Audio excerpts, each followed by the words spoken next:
Hi guys, ito po si Master Ang.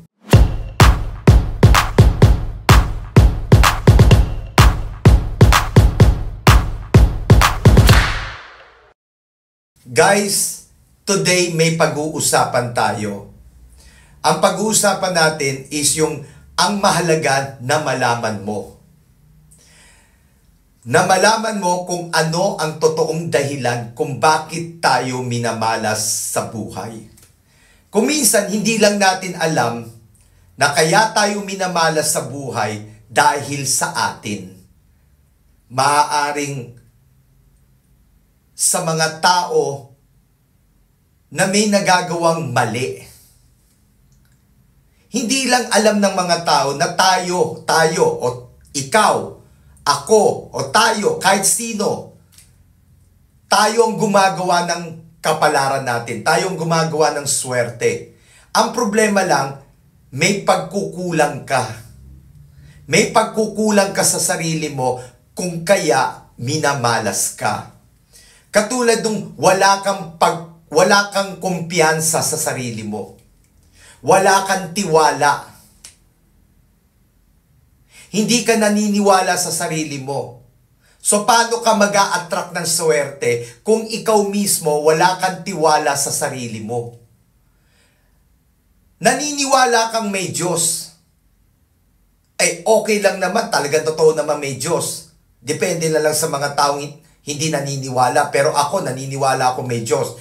Sapat na ba na maniwala ka na may Diyos at magdadasal ka na lang, hihingin mo sa Diyos ang lahat ng kailangan mo, pero hindi ka naman gagalaw, hindi ka naman kikilos. So kakapit ka sa Diyos? Dahil naniniwala ka sa Diyos, kaya ngayon, ang kakapitan mo na lang lagi ang Diyos. Tapos ikaw naman, nagkukulang ka sa sarili mo.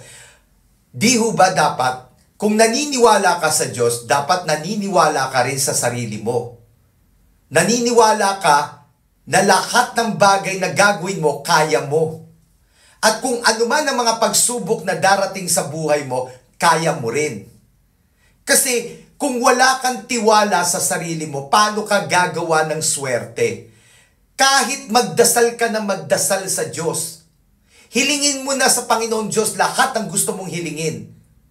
Pero hindi ka naman kumikilos. Hindi ka naniniwala sa sarili mo.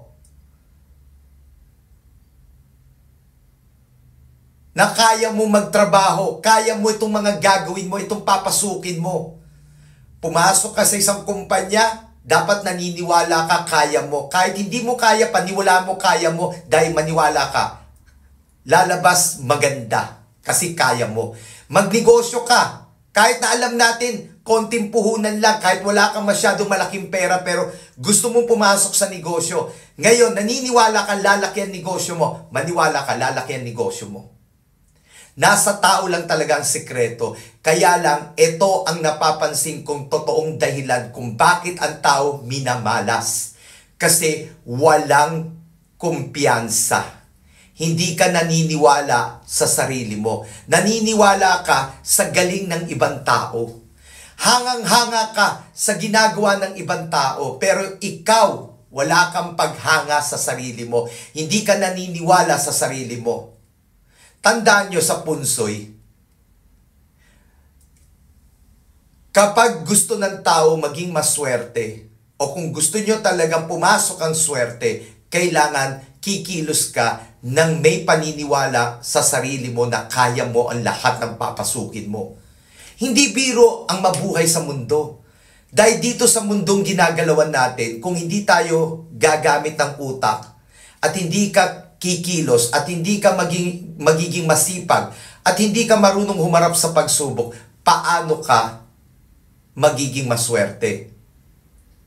Isa sa mga totoong dahilan kung bakit tayo nawawalan ng kumpiyansa sa sarili dahil sa mga taong nasa paligid natin. Mga taong walang magandang sinabi about sa atin.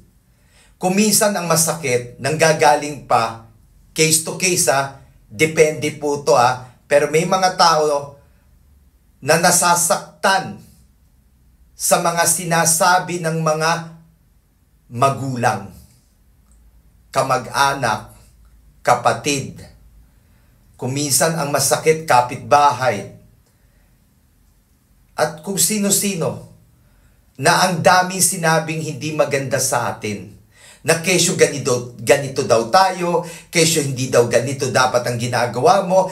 Puro lahat ng kung anong pangit na gusto nilang sabihin, binato na nila sa atin. Binabato nila sa atin lahat ng mga pangit. Kuminsan, kaya dumarating na sa punto na wala na tayong kumpiyansa. Dahil sa mga panlalait na mga taong nandyan sa paligid natin. Sabihin yung hindi totoo. Totoo po yan. Kasi sa mundong ginagalawan natin, ang daming taong mapanglait. Naghahanap sila ng kung anong pwedeng sabihin. Para lang masaktan tayo, para mawalan tayo ng tiwala sa sarili. Kaya kung minsan, ito ang totoong dahilan kung bakit maraming tao nawawalan ng kumpiyansa. Halimbawa, papasukin mo ang isang negosyo, sasabihin ng kapitbahay mo, sasabihin ng kamag-anak mo, sasabihin ng magulang mo, huwag mong pasukin niya, malulugi ka. Imbis na suportahan, ang dami sinabi. Hindi pa naman ginagawa, inuunahan na kagad ng negative. Kung minsan sasabihan ka pa, ay, mag-a-apply ka dyan? Bobo ka, tanga ka eh. Paano ka tatanggapin dyan sa kumpanya na yan? Wala ka namang pinag-aralan, bobo ka, tatanga-tanga ka. Oh, di ba? Totoo yan. Totoo yan. Marami sa ating ganyan. Yung bang, kaya nagtataka kayo, bakit hindi na lang kumikilos yung mga tao? Bakit ayaw na magtrabaho, ayaw ng kumilos? Kasi minsan kasi hindi nyo alam, sa inyo nagsimula yan eh. Kasi nawala na siya ng kumpiyansa, parati nyo ba naman laitin eh. Laitin nyo ba naman araw-araw, ang dami nyo sinasabi. Paano nga naman maniniwala pa yan sa sarili niya na kaya niya? Oh, nakaka-relate ba kayo? Isa yan sa mga dahilan kung bakit nawawalan ng kumpiyansa ang tao. Kung minsan naman, biktima ka ng sarili mo. Biktima ka ng sarili mong kahinaan. Hindi ka naniniwala sa kakayahan mo. Kaya pati lahat ng mga pagsubok mo sa buhay na dumarating sa iyo, hindi mo kaya. Hindi mo kayang labanan ang lahat ng mga pagsubok na dumarating sa iyo dahil nagpapakamahina ka. Masyado kang mahinang tao. Imbis na matuto kang lumaban, lagi ka na lang umiiwas sa mga pagsubok na dumarating sa iyo. Isa yan sa mga bagay na nakikita ko sa mga tao na mali. Na parang gumagawa ka ng paraan para takasan yung mga pagsubok na dumarating sa iyo. Kung minsan, isa sa mga paraan ng pagtakas mo, yung uminom ka ng alak. O kung minsan, dinadaan mo sa pagkain. O kung minsan naman, dinadaan mo sa paggastos. Bumibili ka ng mga bagay para lang takasan yung mga problema. Maraming dahilan para takasan ng mga pagsubok. Kaya lang ito ang nakikita ko sa mga tao. Kaya marami sa mga tao, kaya hindi tayo sinuswerte dahil unang-una hindi nyo pinag-aralan kung paano kayo haharap sa maraming pagsubok. Walang taong pinanganak sa mundong ito na hindi tayo haharap sa pagsubok. Kailangan turuan natin ang mga mahal natin sa buhay. Mga anak natin, o kahit sino, basta't mahal natin, turuan natin kung paano nila haharapin ang mga pagsubok. At ikaw naman, kailangan matuto ka. Kung hindi mo alam ang pagharap sa mga pagsubok, magtanong ka. Itanong mo sa tatay mo, itanong mo sa nanay mo, itanong mo sa kahit kanino para matuto ka lang. Hindi yung parang hinihintay mo pa na may magtuturo sa'yo. What if kung walang magturo sa'yo? What if kung hinintay mo kung kailan ka matanda na tsaka ka tinuturuan? Di, wala na. So dapat hindi mo hinihintay. Dapat kusa ka natututo. Magtanong ka. Hanapin mo yung mga taong makakatulong sa'yo para matuto ka sa buhay kung paano mo haharapin ang mga pagsubok. Kung minsan totoo ang kasabihan, tayo natututo tayo sa mga karanasan ng mga buhay ng mga tao. Minsan nga pwede nang hindi mangyari sa'yo dahil sa mga ikinukwento sa'yo ng mga kaibigan mo, ng mga kamag-anak mo, o ng kahit sinong tao, ikinukwento nila ang buhay nila sa'yo. So may natututunan ka. Kaya kung mangyayari sa'yo, mga nangyayari sa kanila, advantage na yon dahil naikwento na nila sa'yo para ikaw naman natuto ka na. Para kung sakali man mangyari sa'yo, alam mo na kung anong gagawin mo. Kaya dapat matuto ka sa mga kung anong darating sa buhay mo. Walang puro maganda. Kadalasan puro pangit. At walang saysay ang mundo, walang saysay ang buhay kung walang pagsubok. So yan ang kailangan mo matutunan kung paano kang humarap sa pagsubok. Kasi dyan talaga marami bumabaksak. Dyan marami bumabaksak ang tao kasi hindi marunong sa buhay. So guys, marami pa akong gustong sabihin. Kung iisa-isahin ko, hindi tayo matatapos. Pero siguro naman, may mga nasabi na ako na makakatulong sa inyo para mabago mo ang sarili mo. Kasi importante na naniniwala ka sa sarili mo, may kumpiyansa ka. At hanapin mo ang talento mo at yung abilidad mo. At mag-ingat ka sa mga taong sasamahan mo. Kasi nga, kahit minsan focus ka na sa sarili mo, pero kapag may dumating na maling tao sa buhay mo, maaari talaga na mapunta ka sa hindi maganda. Kaya mag-iingat ka sa mga taong bigla na lang darating sa'yo na gusto kang maging kaibigan. Ingat lang. Kasi may mga tao talaga na dumarating sa buhay natin mali.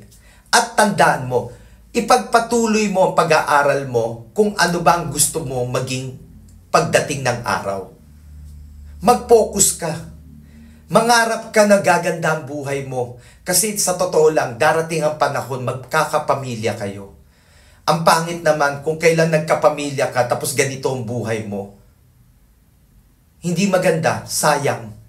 Sana wag niyo natin sayangin. Ang sarap mabuhay sa mundo kung may ginagawa ka. Yung marami kang ginawa na maganda para sa sarili mo. Yung inangat mo, hindi yung parang binabaksak mo yung sarili mo. Tandaan nyo, nasa atin ang totoong swerte.